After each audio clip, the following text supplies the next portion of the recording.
สบายดีสวัสดีครับ Hello everyone มื้อนี้เฮ็ดเจียวขี้หมูเลยพี่น้อง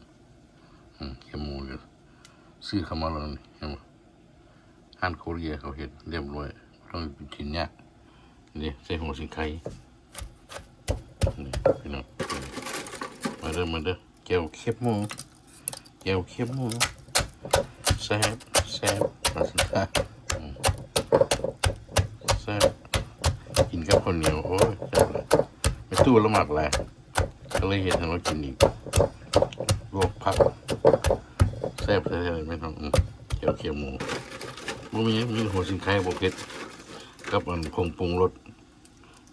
หัวต้นนั้นมันมียัมมี่เจียวเขียวหมูแซ่บว่าสั้น